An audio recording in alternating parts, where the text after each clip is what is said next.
The radical, fundamental principles of freedom, rational self-interest, and individual rights. This is the Yaron Brooks Show.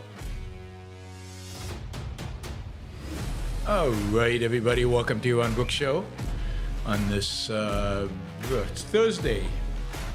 I don't know, days of the week get kind of mushed up together in this holiday season. Thursday, December 28th, we're getting close to the end of the year, getting close to that big December 31st show, which will be at 1 p.m. East Coast time. I moved it earlier by an hour, so maybe we can go 4 hours. Who knows? Give us a little bit of more room on the other side. So 1 p.m. East Coast time. It'll go for 3 to 4 hours until we raise the requisite amounts. It'll be a big fundraising event, so please come prepared with questions, comments, suggestions, and a checkbook. All right. Let us jump into today's show. Milei, I mean, the more you dig deeper into Milei, the more I think interesting it is. It becomes and is. I mean, what's unique about Milei, really, certainly in modern political history, I can't think of anybody in the political map who has had such a deep understanding of economics, just straight up economics. So there is one example is a video that's up on Twitter right now, and it looks like there's a series of videos called Milei Explains. You can subscribe to this channel, I guess, on Twitter, X, called Milei Explains, and he just showed videos, explaining different economic principles. And this one, for example, is about free trade, and he just talks about how free trade is good, how import tariffs weaken the economy and make you poorer, on a bad economically, and he does it easily, fluidly, without hesitation, and just simple economic reality. And you know, you can tell he's trained. He's an economics professional, and he knows his stuff. Now, not all economic professionals know this stuff, but he is, because he's trained in Austrian economics. He's got it right, and he's president. And there's no wonder, therefore, that one of the first things he's doing as president is reducing barriers to trade. He's eliminating tariffs. He's reducing all kinds of taxes and whether tax or other barriers to the facilitation of international trade, and good for him. This is going to be crucial for Argentina, and indeed, to the extent that he is successful, it'll be to the extent that he turns Argentina into, if you will, kind of a free trade, I was going to say island, but that was my hope for the UK, free trade haven, a zero tariff place in the world, in the middle of Latin America, and investment will flow, cheap goods will flow, which will raise the standard of living of Argentinians, and then Argentinians will specialize in their agricultural goods, their wines. Maybe we'll see a shale revolution in Argentina where we'll start fracking there, and natural gas will flow out, and they'll start exporting all this other stuff. And whether other countries lower their tariffs or not, it doesn't matter. Argentina will be a massive beneficiary of that free trade. So of their zero tariffs, so the fact that they're not taxing their own citizens for buying stuff from outside the country. So that's amazing, and it's amazing to see him explaining it. It's amazing, particularly when you think about our leading candidate for president in the United States, Donald Trump, who thinks trade is a lose-lose proposition. He thinks the United States loses when it trades with Canada, never mind China, but with Canada, who has a 5-year-old's understanding of international trade, which is a zero-sum understanding of international trade. Or any other candidate. I'm picking up Trump because he made trade a big issue and has promised 10% tariffs across the board if he gets reelected. But all of them, not a single one of them out there, can literally, in concrete terms, actually explain why free trade, why lowering tariffs to zero, again, I want to make free trade real to you. Not fair trade, not okay, somewhat, maybe sometimes trade.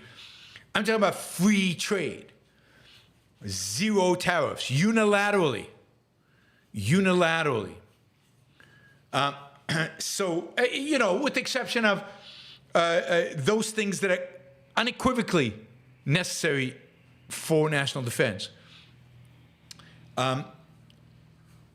Free trade unilaterally, he actually shows why it's good without any equivocation. And there's just no politician I know of in the Western world who can actually do that or comes close or tries or who wants to do it. So he's not, the leftist media likes to attack Milei as just another Trump or another Bolsonaro. He's nothing like Trump and he's nothing like Bolsonaro. He's actually intelligent and he's actually knowledgeable, which is and actually as principles. He has ideas. He knows what he wants. He has clear ideas. He is ideological, which is the exact opposite. The exact opposite. He's more different than Trump than Biden is different from Trump. Biden is Trump light, Trump left, Trump, but it's the same. No big difference. And Milei is a complete break with the Trump Biden, DeSantis, Haley, throw them all in there. Complete break with all of that. So anyway, as you can tell, I'm a fan. One of the proposals that he sent yesterday, an elaboration of what he announced last week, was he actually sent Congress a list of 27 companies that are currently in the hands of the state that he wants to privatize. That includes the Port Administration, the airline, we'll get back to the airline in a minute, a couple of banks, the Mint. I think from this, it looks like the post office. Can you imagine privatizing the post office in America? God. I mean, it's such low-hanging fruit, so obvious to do in America. They will never do it. Construction companies, I guess, all kinds of other stuff. Navigation company, the railways, a lot of railways. There's a bunch of railways here. Retirement insurance. So he wants to nationalize the retirement insurance program. That interesting. Amazing. It turns out that with the exception of like 7 of the 27 companies, every single one of these companies runs at a deficit. They're all losing money. So privatizing will make them more efficient. Whoever buys them, if they're willing to pay anything for them, will commit to making them more efficient. It also means laying off thousands of people. These companies are unbelievably overstaffed and unproductive. Again, a revolution. These are 27 large companies. I think that, there's some energy companies. Energia Argentina looks like a nuclear electrical company. I mean, this is fantastic. Fantastic. So hopefully Congress will allow this and it'll get privatized and this will go through. And then finally, as part of privatizing the national airline, the president also wants to do something bonkers, right? Completely crazy that doesn't exist in the United States. It's called open sky policy, which basically says any airline from anywhere in the world can fly any route within Argentina. That is, a Mexican airline can fly from Buenos Aires to Bariloche, or the Chilean airline can actually fly from Lima. No, Lima is Peru. What am I saying? Okay, so Peruvian airline can fly from Lima, anywhere in Argentina. They don't have to connect through Buenos Aires. In other words, they can do what makes economic sense. Now think about that. That does not exist in the United States. British Air can fly from London to LA. But they can't fly from LA to Seattle. They can't fly from LA to New York unless it's part of a flight, I think, that continues to London. No, indeed, when Virgin wanted to start a domestic airline in the United States, it had to be 51% owned by Americans. It has to be a domestic airline in order to fly domestic routes, which made Virgin USA a lot less efficient than if it could have been part of the Virgin network and just be exactly the same ownership, run exactly the same way with exactly the same management and everything else as Virgin, and therefore compete with American Airlines. I mean, imagine if European airlines, budget and otherwise, were flying routes within the United States. I mean, of course, American Airlines lobby for protection. They want fewer competitors. But that's the point. I mean, this is the point, and I'm sure whoever buys Argentinian Airways from the government will lobby to prevent this in Argentina, but this is the point of having a principled president. I don't care. I don't care. Compete. Compete. Prices would drop, quality would go up, variety would increase, and some airlines would go out of business. Maybe quite a few of America's airlines would go out of business because they deserve to. And there would be real competition over routes, over fees, over prices, over quality, over every single dimension. Imagine if Europe did the same thing with the US, if it allowed American Airlines to fly between cities in Europe. I mean, you'd literally have a transportation revolution, the likes that we haven't seen since airlines were deregulated in the 1970s. So this is huge for Argentina, good for them. You'll see massive competition. Right now, the two airlines that dominate South America, LATAM and Avianca out of Colombia. And you could see other airlines, other South American airlines, expanding their route system by taking advantage of flying into Argentina freely. Argentinian airlines might go out of business, but who cares? And you might even see some American airlines flying unusual routes into Latin America, given that they now will have the opportunity. But let's see if that happens. But if it does, Tim says New York to LA in $50. I mean, in Europe, if you're willing to fly the discount airlines, you can sometimes fly for $10 from London to, to Italy.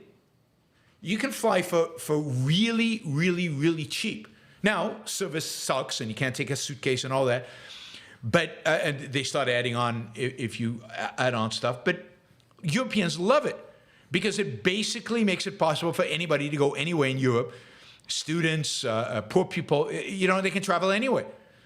They just adjust in terms of what they take, how much they take, and they can fly. So that could happen in the United States, where you could fly domestically for domestic airline prices are really expensive in the U.S. as compared to Europe. And the reason for that is they're protected. Now, there are also lots of taxes and costs and gate charges at the airports and all kinds of other stuff. So you'd have to increase capacity also in airports. But all that is doable, and you would have a revolution in air flight. But yeah, if we actually got those really, really cheap airlines, call them, the dollar airline, then as Jennifer points out, Tucker would complain that it was demeaning for poor people to have to fly in the dollar airline, and Tucker Carlson would be opposed and rally against it, and he'd point out that the dollar airplanes, because the cheaper airplanes would probably be uglier than the Saks Fifth Avenue airplanes, or the business-only airplanes, and he would complain. He would really complain about that. All right, that's Milei. So far, so good with Milei. As I said, next Thursday, not today, but a week from today, at 6 p.m. East Coast time, I'll be interviewing an Argentinian economist. He'll be speaking from Buenos Aires, and we'll be talking about Milei. We'll be talking about his policies. We'll be talking about what what he's already done, what The Economist expects him to do. Ivan will be explaining all this. He's a good guy. He's quite articulate, good English, and it should be a fascinating show. So I hope you'll join us next Thursday, Yaron Brook Show at 6 p.m. East Coast time. All right, from Argentina, who has this radical president who actually wants to make radical changes in the country, to our own presidential candidates, and this is depressing. Oh, God, is it depressing? I really, really, really want to support Nikki Haley. And Nikki Haley constantly just constantly makes it difficult to support her. So Awab actually came out with this ridiculous anti-privacy thing where she would make it illegal or something for you to post anonymously on social media, which is like the worst idea I can think of. It's like disgusting and awful, and so anti-liberty and anti-freedom. And then yesterday, she's asked in New Hampshire a simple question. What caused the Civil War? And she rambles all about the role of government and all this stuff. I mean, the ramble itself is not bad if it was an answer to a different question. But she never mentions slavery. She thinks, I think the cause of the Civil War was basically how government was going to run, the freedoms and what people should and couldn't do. What do you think the cause of the Civil War was? And the guy says, well, you know, you're the running for president, not me. And then she goes on, I mean, I think it always comes down to the role of government and what the rights of the people are. And I will always stand by the fact that I think government was intended to secure the rights and freedoms of government. I mean, freedoms of the people. I think that's right. I mean, it's good. Secure rights. Wow. Nobody talks like that. It was never meant to be all things to all people. Government doesn't need to tell us how to live our lives. They don't need to tell you what you can and can't do, and they don't need to be part of your life. You know, they don't need to be part of your life. They need to make sure that you have freedom. Cool. Very good answer to a completely different question. She was asked the causes of the Civil War. Now, I know why she said, and then she goes on, just to see why I wish. She continues, we need to have capitalism. She uses the C word. We need to have economic freedom. Wow. We need to make sure that we do all things so that individuals have the liberties. Individuals. I mean, she's the perfect candidate, right? Have the liberties so that they can have freedom of speech. I mean, even anonymously, Haley. Freedom of religion, freedom to do or be anything they want to be without government getting in the way. I mean, a really good answer. But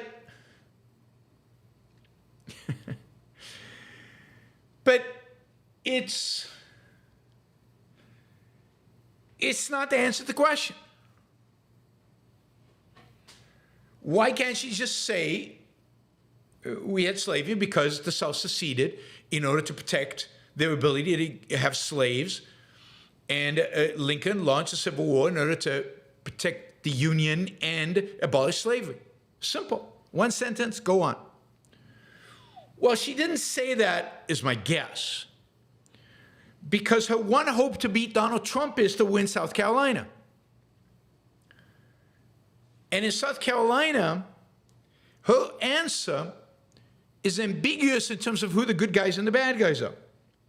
Because in many parts of the South, they believe that the South was right to secede, and the South was the one defending individual rights.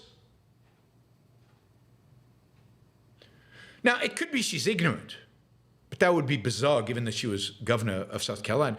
And it's not that she is like for the South in the Civil War, because she actually was the first governor to take down the South's flag. What's the name of it? The South's flag from the state capitol when she was governor. And she actually advocated for taking down some of the statues of Southern generals and stuff. But she wants that forgotten. The Confederate flag, thank you, the Confederate flag. She wants that forgotten she wants the Southerners to vote for her, I guess. I don't know, but it's pathetic. It's pathetic. Even though, again, she talks about rights. Nobody on this campaign talks about rights. Not DeSantis, not Trump, certainly not Trump. He never talks about rights. She talks about the individual. Wow. She says the C word, capitalism. Wow. And she can't bring herself to actually say slavery. Yeah, Vivek does, and then he says a bunch of nutty, crazy stuff that disqualifies him. So Vivek is just a flake, and he has zero chance. He's much more of a flake than Nikki, and he says more outrageous things than Nikki. All right, let's see. Yeah, so there you go, Nikki Haley. Trump. Quickly on Trump. So Republican Party has appealed the Colorado decision to knock him off the ballot based on the 14th Amendment to the Supreme Court. So the Supreme Court, they haven't accepted it, but I'm assuming they'll accept it, and I'm assuming they'll overrule it. Now, somebody pointed out, rightly, that there is a conservative a constitutional scholar, Litwick, who was actually on a short list to be Supreme Court judge, who is the one who first proposed that Trump is disqualified for running for president based on the 14th Amendment. And therefore, Supreme Court might take his side. I doubt it. I doubt that Supreme Court wants that particular political hot potato. I don't think most conservative scholars agree with Litwick. I think I'm pronouncing his name right, maybe not.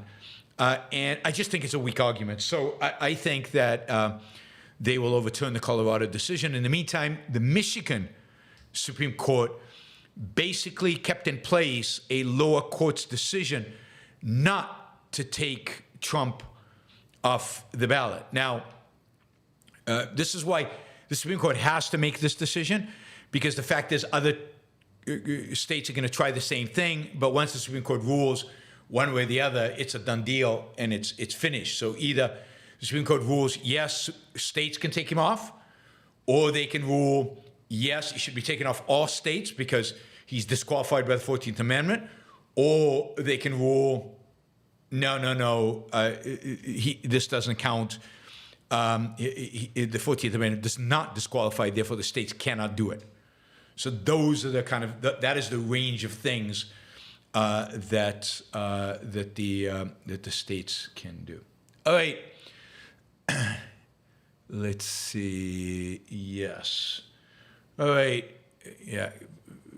Let me just remind you, if you want to ask me questions, this is Super Chat is the way to do it.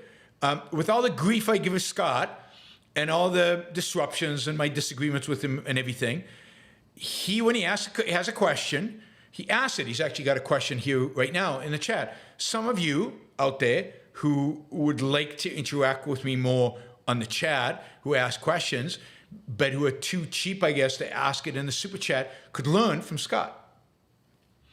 See, there's a value in having Scott around. He's a model disruptor.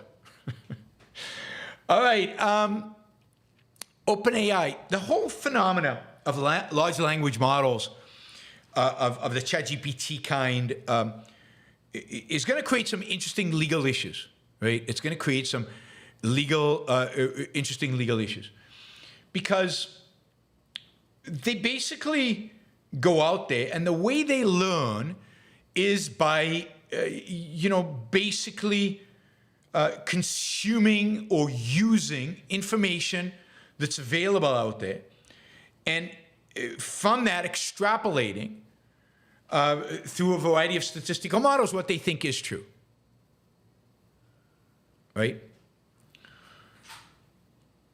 Can I pay you if your ideas were worth a dime? But they're not. And I think you think mine are not too, but I don't waste my time going on your show. So I don't know why you waste your time here.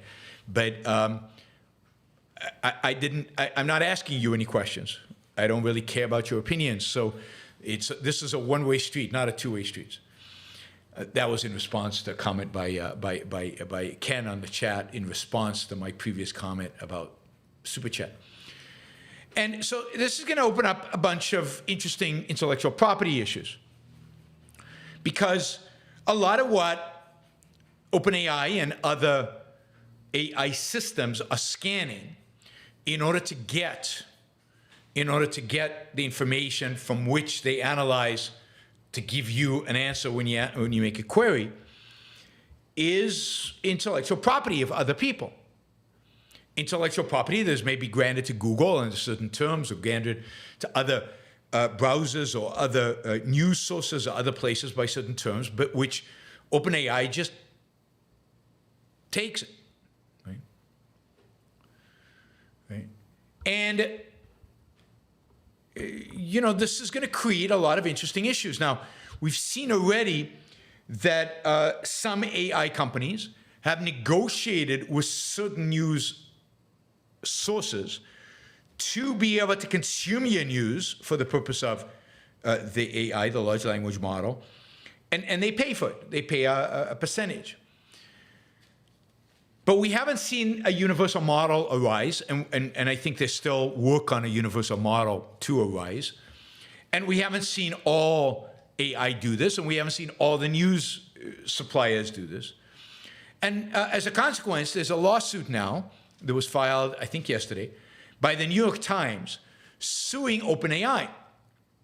Now, put aside that this is the New York Times, the point is that this is really interesting, because this is going to be, these lawsuits are going to become more prevalent, and how the courts rule are basically going to shape the way in which large language models evolve in the future. Also, it's going to shape the economics of these AI models, because if they have to pay for all the information, do they have the resources? How much will they have to pay? Or what is the basis for that payment? And will we then have to pay for our queries? Will ChatGPT stop being for free? Exactly how is it going to work? Now, this is fascinating to me, and that might not be interesting to you, but to me it's interesting because I'm really interested in the way technology and business models evolve, and business relationships and win-win business relationships evolve and develop. And I think this is going to be a really interesting one to watch and see. I think OpenAI and the rest of the AI industry has the potential to completely revolutionize the way we do a lot of things.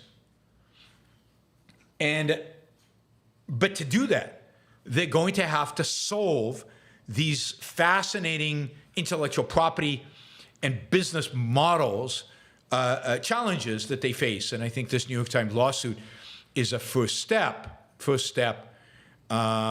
the direction of getting that done.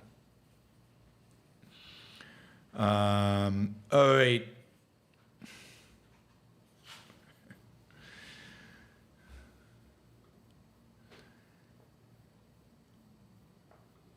All right, I have we have a bunch of Middle East, Hamas, Israel, Houthis,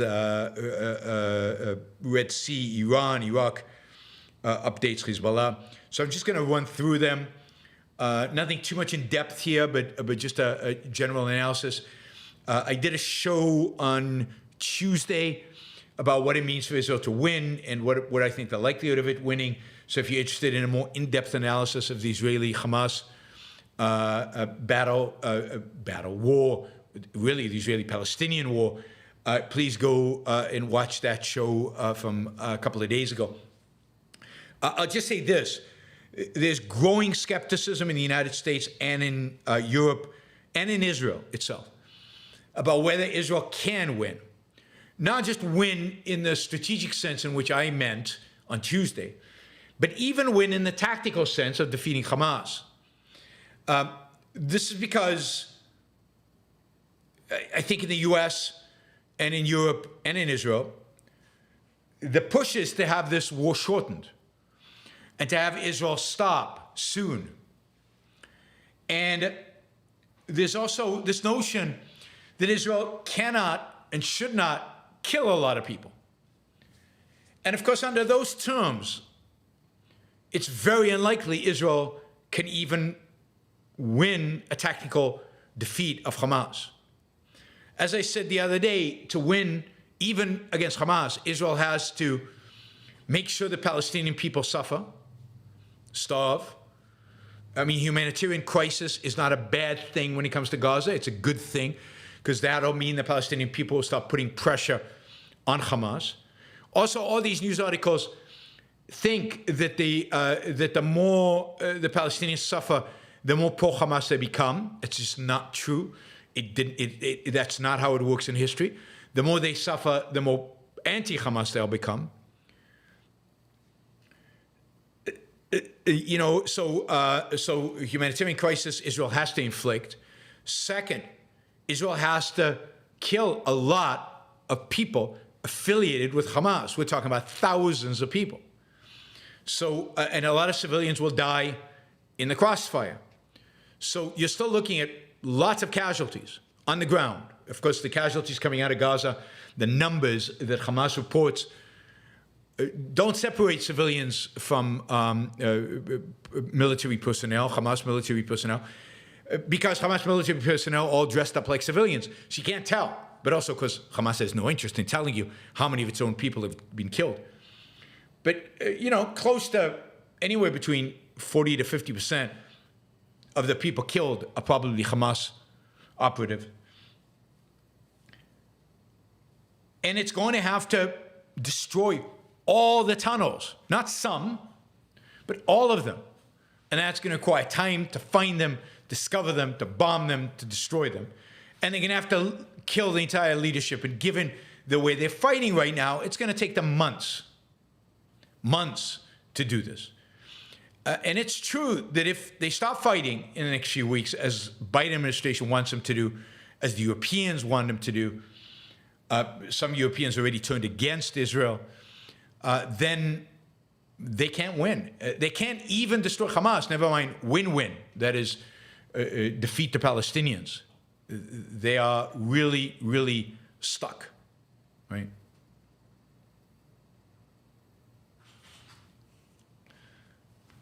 All right, so that's quickly on kind of the pressure worldwide. Israel is still fighting on the ground. As I said the other day, it has now entered central Gaza. It is significant battles in the center of Gaza, still significant battles in Khan Yunis, and they're still cleaning up operations in the north. They have not finished in the north. They keep kind of declaring victory in the north, and Hamas keeps popping out of tunnels. So there's still a lot of work to do just in the northern Gaza of destroying tunnels and of finishing off the remnants of Hamas in the north. This is not going to end anytime soon.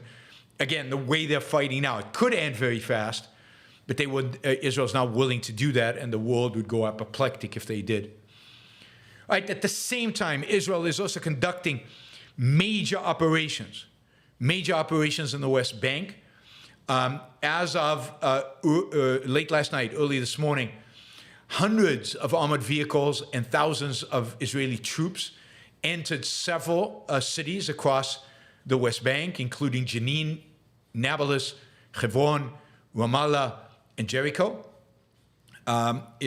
all in an effort to capture, destroy Hamas and Palestinian Islamic Jihad infrastructure in the West Bank. This could get ugly. Supposedly, early this morning, there were firefights going on all over the area. This is the largest scale combat operation by the IDF in the West Bank, probably since 2002-03, probably since the Second Intifada. So this is the second front Israel is fighting on. It's going to be interesting to see how successful they are, and they're trying to be preemptive. Good for Israelis. This is exactly what they need to do. They need to be preemptive in the West Bank. They need to stop it before these terrorists do harm.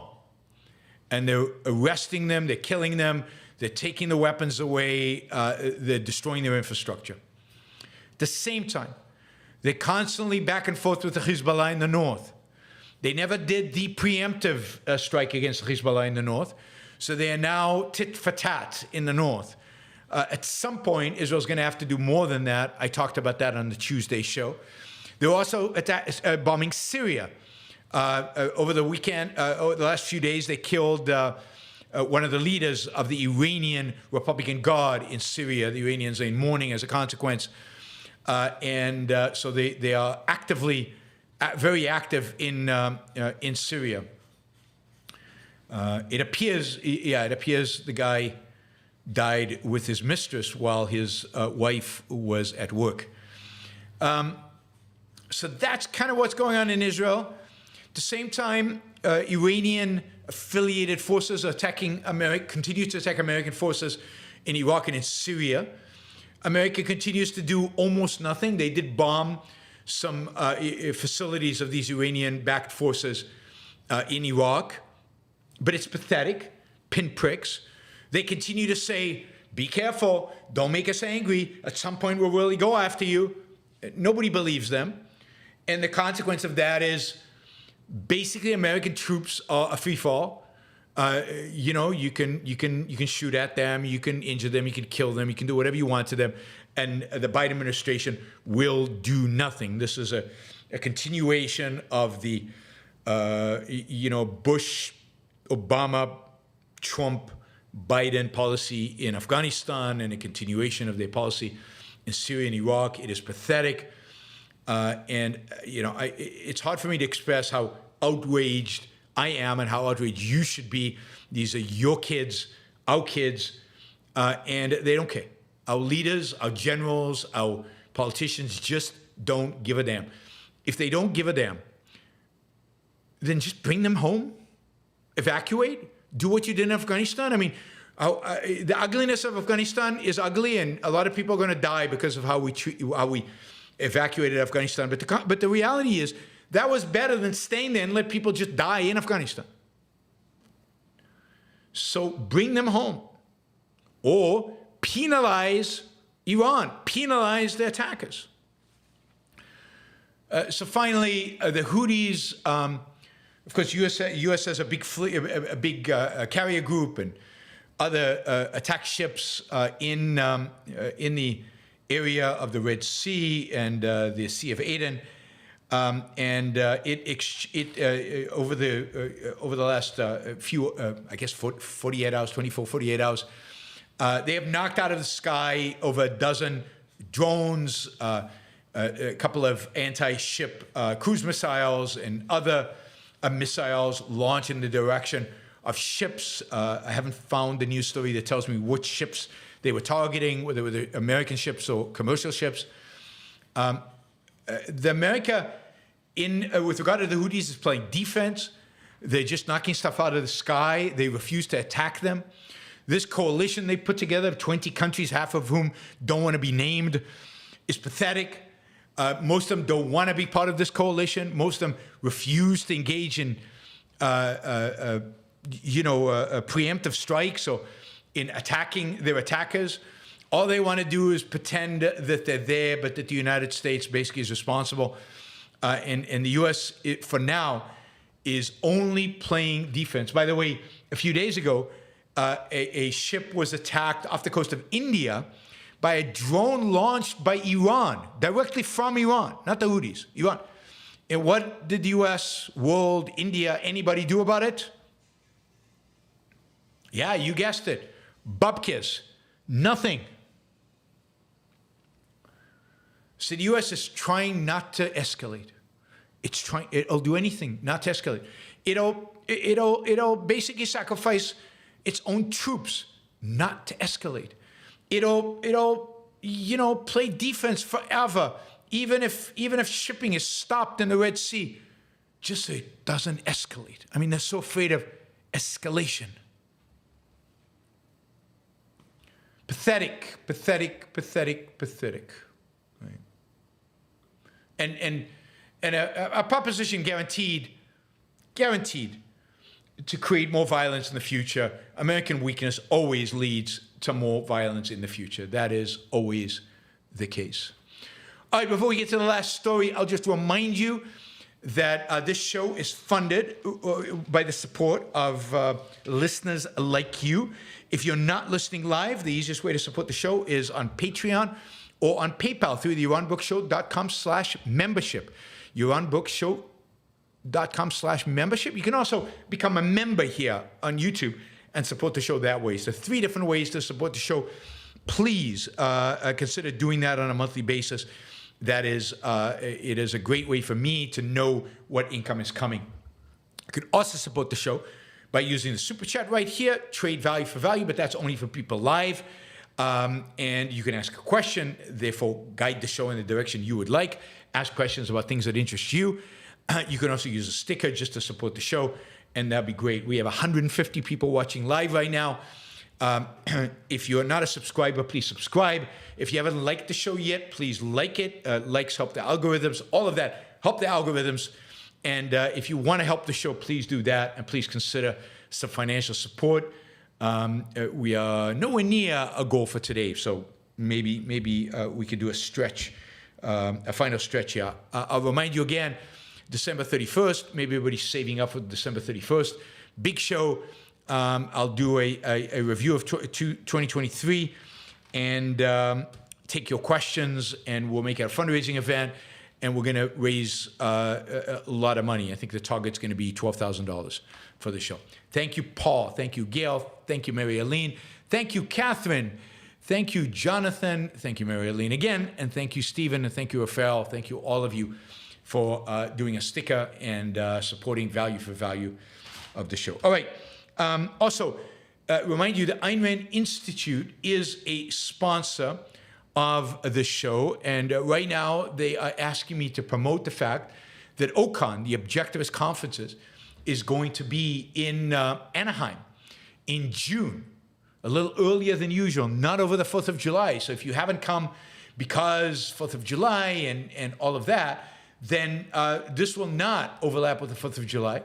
So you can join us. It's going to be in Anaheim, California. So fantastic weather, beautiful location. It's a lot of fun. So you can sign up. You can do yaronbrookshow.com. No, sorry, not yaronbrookshow. AynRand.org/start here. AynRand.org/start here, and you can sign up for OCON and get, I think there's still a discount maybe for OCON registration. So go to the OCON tab. I'll be there. I'm speaking. I'm doing a course, I think. So I'm speaking more than once with Ankar. We're doing something together. So that'll be fun. Come on over and one of the great things about OCON is spending time with other people who show you values for a whole week, and it just has a certain vibe to it that you can't find anywhere else. All right, let's see. Oh, there is going to be, Apollo Zeus says OCON should be in Buenos Aires. There will be a conference in Buenos Aires. I think it's the 5th to the 7th of April. 5th to the 7th in April, I will be in Buenos Aires for an objectivist conference there. So don't worry, we're not gonna forget Buenos Aires, right? Was that song "Cry for Me, Argentina"? We're not gonna let you cry. No crying in Argentina. So come to OCON 2024. Come to Argentina, to Buenos Aires 2024, right? OCON is June 13th to 18th. All right, let's see. We got our last news item, and that was, you remember Moderna's mRNA vaccine for COVID and how everybody was dropping dead from it? Anyway, it turns out that Moderna's mRNA vaccines is now being used for a variety of different trials on cancer, and that it has shown unbelievable success with regard to skin cancer, melanoma. What they do is they actually personalized it. This is pretty cool. The vaccine works by instructing the body to make up to 34 neoantigens. These are proteins found only on the cancer cells.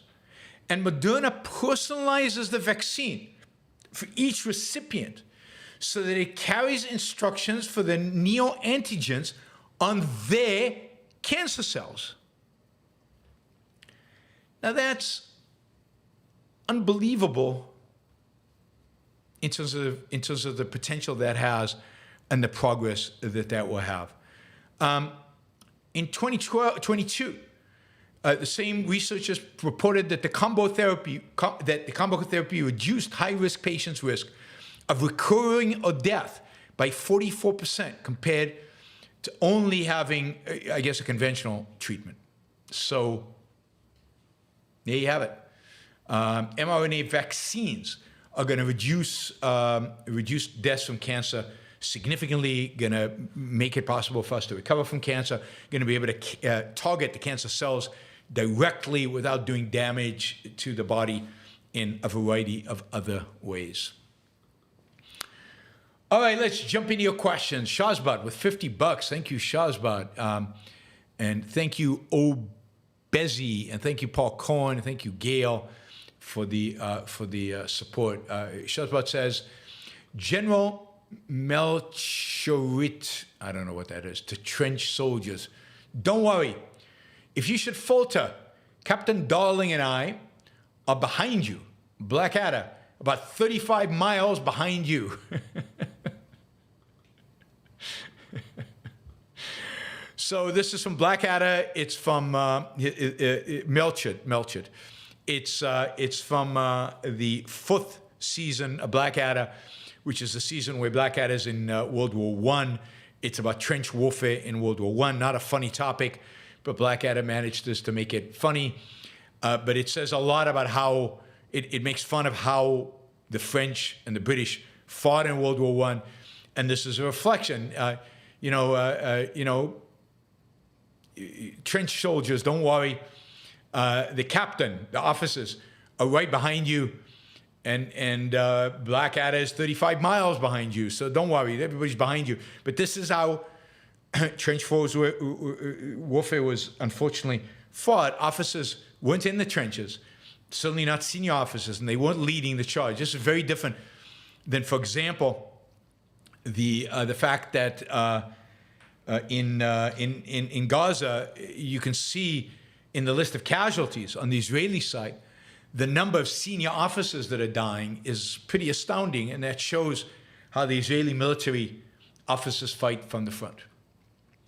Shazbad, when am I going to do a review? Because I watched, maybe tomorrow, as part of the news show, I'll also review Blackadder's Christmas special, which was, as always, delightful.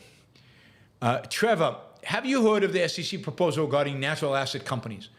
I emailed you some info. Sounds like a veneer of privatizing public lands for environmentalist degrowth by restricting development of natural resources. I haven't read up about it, Trevor. I will. I saw you send me some stuff on it. I need to read up on it and try to understand exactly what it is. It sounds like it's some form of privatizing the land to environmentalist groups who then restrict its use, which is fine if the land is auctioned and the environmentalists win it, in a sense, fair and square. They win it based on the highest bid, but that sounds like they're winning it on the basis of the fact that they will commit not to using it for development of natural resources. And that is downright evil, anti-progress, anti-development, anti-future.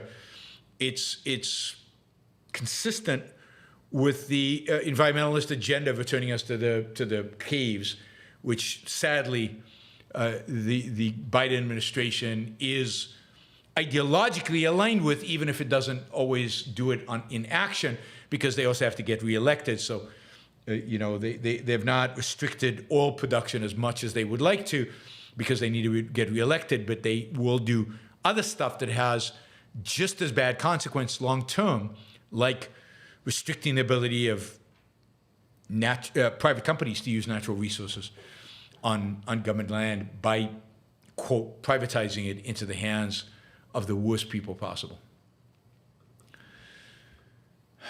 Jacob says, every dollar from the U.S. to Israel comes with pressure to not win. U.S. policy comes first. After 10/7, seems like Israel must be totally self-reliant on military hardware production. Yeah, I mean, I talked about this on Tuesday's show. I think that certainly Israel should learn a lesson. First of all, it's going to be fighting wars on 5 fronts, right? And it needs, I think the whole orientation of the Israeli military has been, we're at peace with Jordan, we're at peace with Egypt, Hamas is too weak. We'll either fight Hezbollah or Hamas, but they're both pretty weak by themselves. And Syria's got a civil war, so they're not going to fight us. And I think they have to rethink that. There's a potential of a multi-front war. Because Israel relies so much on the Air Force, they are completely dependent on the availability of missiles. And but they also have to have tank shells, bullets, just the regular ammunition, artillery shells. And they, at this point, should always have in reserve, stockpiled, I don't know, a major war's worth of stuff. So even if they are not fully self-sufficient, they should buy in advance, purchase in advance, so that they have enough to be able to handle a very long war. They don't have that. They haven't done that. Their thinking has been, their strategic thinking has been very poor, very bad. And as a consequence, I think they're failing. So that needs to be a priority for, for the future. It's also true that, Israel needs to be, when it comes to weapon systems, be more and more self-reliant. And this is sad, because self-reliance is not good economics. And it's not good in terms of getting the best. Now, Israel does make its own tank. It does make certain missiles. It could make more. One of the great weaknesses is it does not make its own airplane. Now, it's not a big problem, because Israel doesn't lose many airplanes in battle, so it doesn't need to replenish its supply of airplanes. It hasn't really lost airplanes in the sky since the 1973 war. But you never know. Israel did at some point develop its own fighter jet. Some think that one of the latest versions of the Chinese jet is based on Israeli designs. Hard to tell. But Israel never completed it. It probably should have. In every major weapon system, Israel should have. Semi-automatic weapons are Israeli-made. I don't know about the artillery. Tanks, Israeli-made. Can be, anyway. Again, a lot of the drones, a lot of the technically advanced weapons are Israeli-made. But Israel cannot rely on the United States. It cannot rely on the United States. And who knows what's going to happen in the future. I don't think it can rely on the left. I don't think it can rely on the right. I don't think it can rely on anybody in the United States. So Israel's going to have to, it's a small country. It's going to have to buy a lot of stuff in advance and stockpile it. And it's going to have to increase its capabilities to produce the stuff it produces for itself. But it needs to have enough weapons to fight a front on 5. It needs to be able to fight 3 different wars: Iran, Hezbollah, and Hamas. Now, maybe if they win this one, they won't have one, too. But I doubt they're going to win this one. I still have my doubts about it. Thanks, Jacob. All right, thank you, Rajesh. Thank you, Mary Aline. Thank you, Bradley. Thank you, Mike. We're now only $30 away from reaching our goal for today, which would be phenomenal. Michael asks, Jordan Peterson seems to be really intrigued by Ayn Rand lady. Do you think more of his audience are questioning him about her? This is your window to get on his show. Maybe Alex Epstein can message him about it. Alex, as far as I know, has already tried. So we can try, but, you know, at the end of the day, Jordan knows who I am. I was at his conference. Alex has mentioned me to him. I think others have too. You know, we can see, but I don't know. I think Jordan just happened to have Malice on after he had read Atlas Shrugged. I don't think it's his audience. I think it's him. It might be people in his universe. I did meet some people at ARC who said they wanted me there as a speaker next year, and they would mention it to Jordan. Maybe that's in the works behind the scenes. We will see. We will see. He's already got Atlas Shrugged. He's already got it. Anyway, I'll talk to Alex. Maybe Alex can help. Alex obviously knows him, and maybe Alex can help. Scott says, if Holland is right that the seedbed of woke is Christian, then isn't it the most virulent strain of Christianity today with its cultural influence? You know, but I think he's wrong. He's right and he's wrong. He's wrong in the sense that attributing everything to Christianity is meaningless. It's just, and I said this in a review. It's kind of, yeah, Christianity came before. Now, if Christianity invented altruism, then yes. But then the challenge is altruism, and altruism is everywhere. But woke is the most, woke is the most destructive right now. But woke, as I've explained over and over and over again, and as Leonard explained, I think, in DIM, woke is not a winning ideology. Woke is a disintegrating ideology. Now, again, woke can win for a while, and it is, and it's destroyed. It destroyed Harvard. It's destroying many corporations right now. It's destroying a lot of stuff. And woke is horrific, but woke cannot win long term. It's too disintegrated. The whole ideology is disintegrated, right? Yeah, I know, Scott, you are literal. Leonard did not use the term woke and dim. What did he use? He used the fundamental philosophical principle behind woke and behind the entire left today, which is egalitarianism. You should all read the chapter on egalitarianism in DIM, which describes the modern left to the T. And it's just a question of how that egalitarianism gets expressed and the extent to which they are willing to go to apply it. But it's egalitarianism, which Leonard Peikoff calls the most evil, destructive ideology possible. There's nothing more destructive and evil than it, and that is woke. Woke is one application of egalitarianism. But he says, and I agree with him, it cannot win. Because it's not an integrating ideology. It's a disintegrating ideology.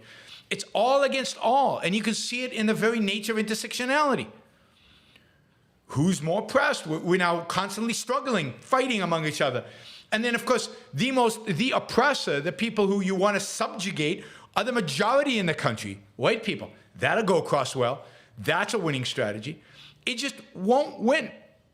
Now, it will destroy the country in the sense that in not winning, as Leonard points out, it will set the terms for a M2, a misintegrated ideology to take over religion, nationalism, the flag. It's not an accident that the response to woke has been national conservatism. It's not an accident that the response to woke has been integrationalism. It's not an accident that the response to woke has been get away with anything as a president populism. These are all the backlashes, and what the right is still not found is the right combination and the right person with the right kind of charisma to unify it all under the flag and under the cross, under whatever, to create an M2 ideology that everybody can rally around. So egalitarianism is unbelievably destructive because it brings about two things. Everything it touches, it destroys. And because the people reject it at the end of the day, the alternative will be some kind of authoritarianism from the right, which will be less destructive than if woke took over. Absolutely. But woke, I don't think, will ever take over. Anyway, you can disagree with my theory, or you can disagree with my application of Leonard Peikoff's theory. You can even disagree with Leonard Peikoff's theory. I have no problem with that. You can make choices. You can analyze it. You can figure it out. But I've been pretty clear about what my ideas are, my interpretation of Leonard's theory. I'm not speaking for him. I'm not speaking for them. This is just me trying to apply his theory to current events and reading based on my reading of them. Your reading of them is different. Great. And you could disagree with them. And you could think, you could disagree with Ayn Rand, who thought that communism would never win in the United States. And I agree with her.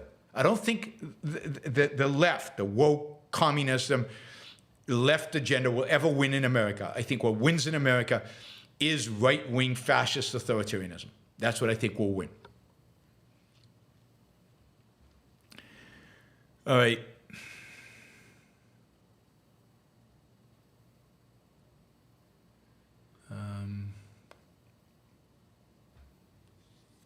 It's not even the left that got you rally around lockdowns. It was Trump. Trump was the initial cheerleader for lockdowns, not the left. God, red states locked down really quickly.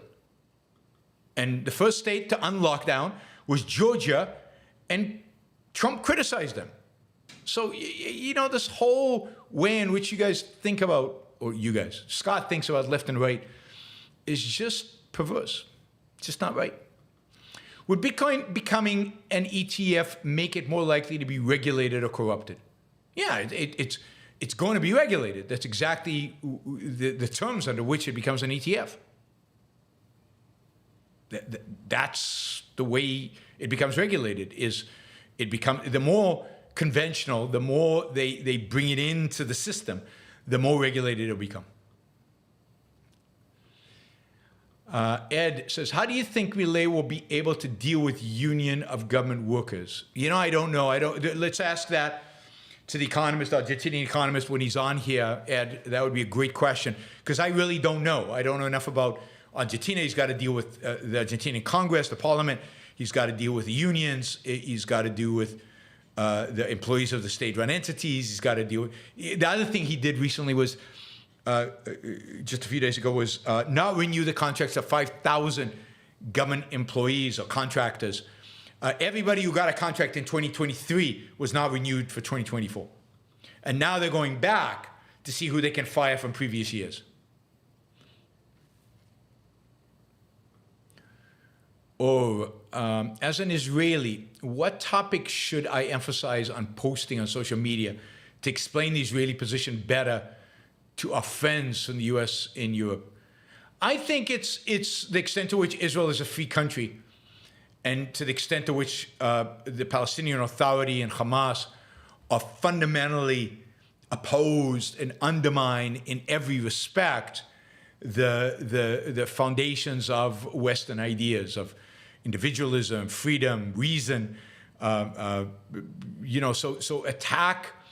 So constantly attack them on how unfree they are in every respect, philosophically and politically, and intellectually and politically, and how free Israel is, and emphasize the good in Israel, as in contrast to the evil in Hamas. I mean, you could have just a series of posts of just positive, negative, positive, negative, positive, negative, positive, negative.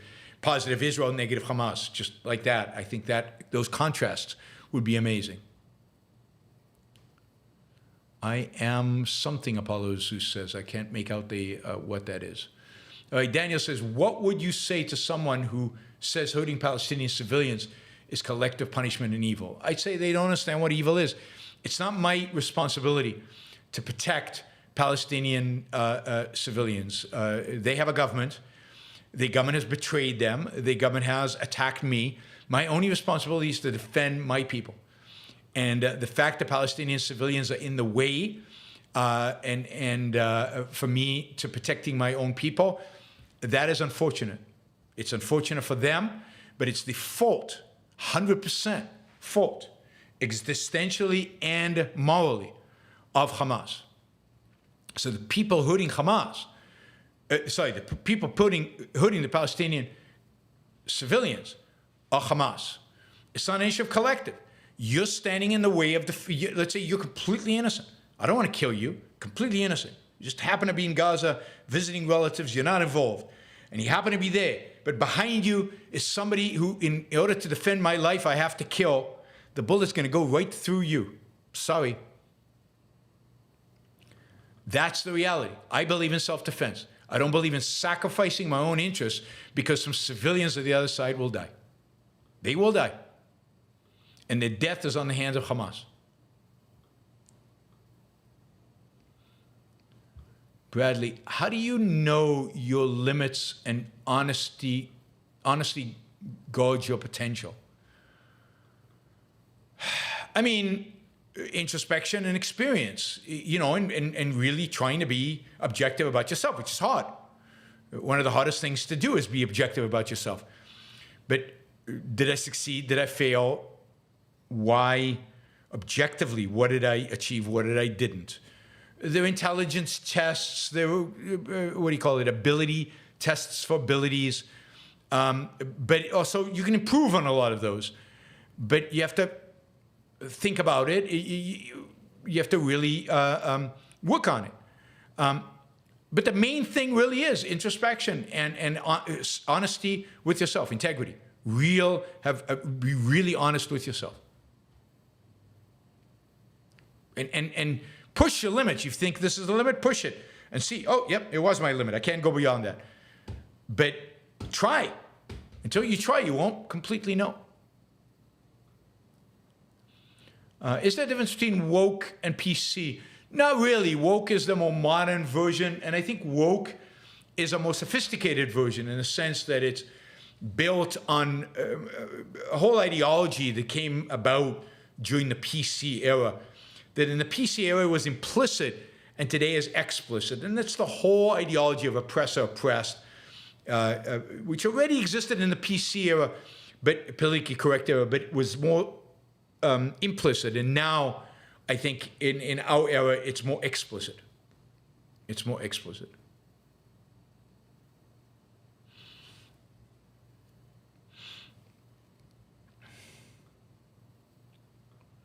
Paulo says, is there a link between an increasing narcissistic culture by social media and woke egalitarianism?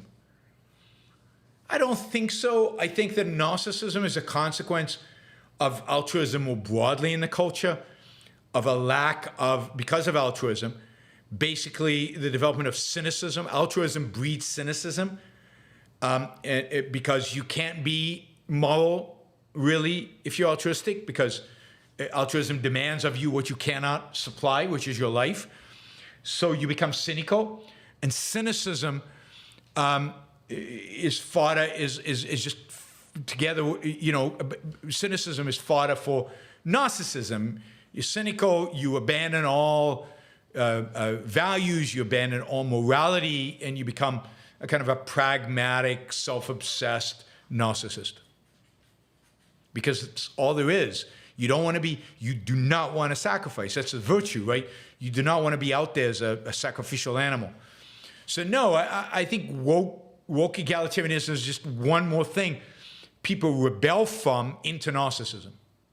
And the challenge is to provide people who rebel from woke, who rebel from altruism, provide them with an objective moral code, something that provides them with solid virtues and values that they can live for, rather than narcissism. Quent Wickens, Biden banned Russian caught fish. Is this moral?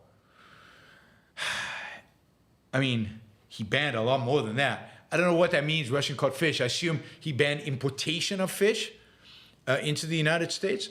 I mean, it's moral if you define Russia as an enemy, which he hasn't.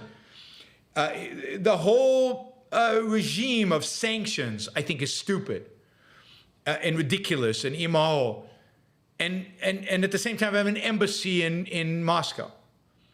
I think you have to define Russia's an enemy, bring back your ambassador, which I think is completely legitimate to do. It is an enemy. And then ban trade with Russia. Not ban this, but not that. This a little bit, not that a little bit. You either ban or you don't ban. Anything in between is immoral. So yeah, I think banning fish but not oil, or banning fish but not nuclear material is immoral, is wrong, is stupid, and if they're an enemy, don't trade with them, period. If they're not an enemy, then you have, as a government, no power to ban people from trading with them. The only power you get is if the other country's an enemy. And that's the power to protect individual rights. Thank you, Fed Harper. I appreciate that. Thanks to all of you. Rafael says, hi, Yaron. How did physics transition from Newtonian principles to Heisenberg uncertainty? Did Kant influence the shift? I mean, that's a question beyond my pay grade.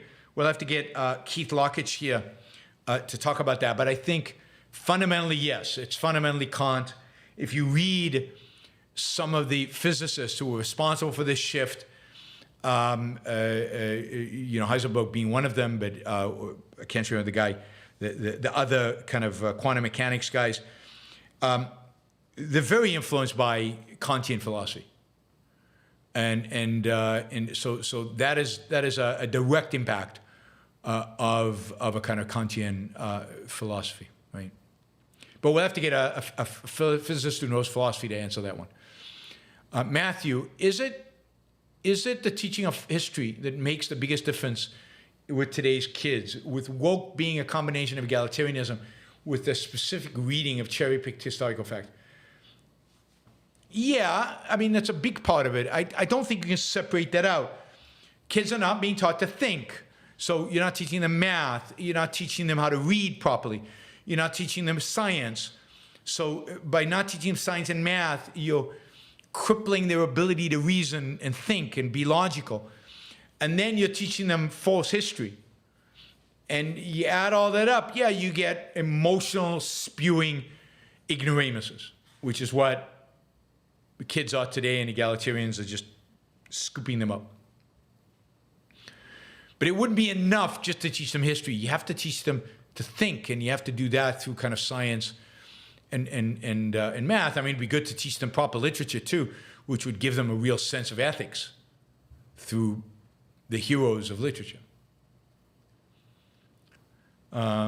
Optimistic Pessimist says, a good book on the failures of altruistic philosophy is What's Wrong with Benevolence by David Stove. I haven't read that, but I recommend Peter Schwartz's book. What is its name? Peter Schwartz on Being Selfish. So, which I think to a large extent is about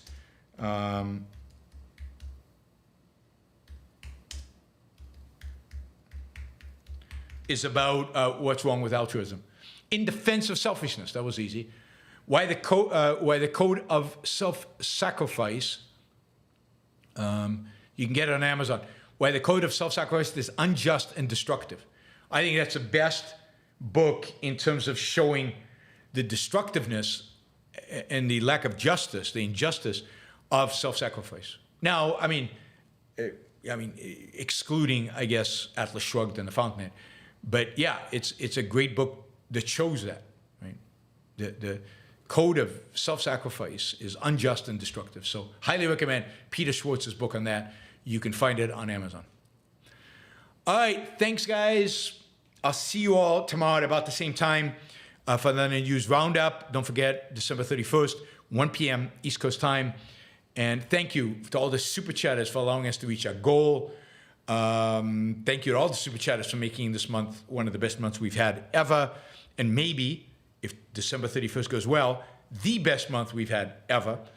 I will see you all tomorrow. Bye, everybody.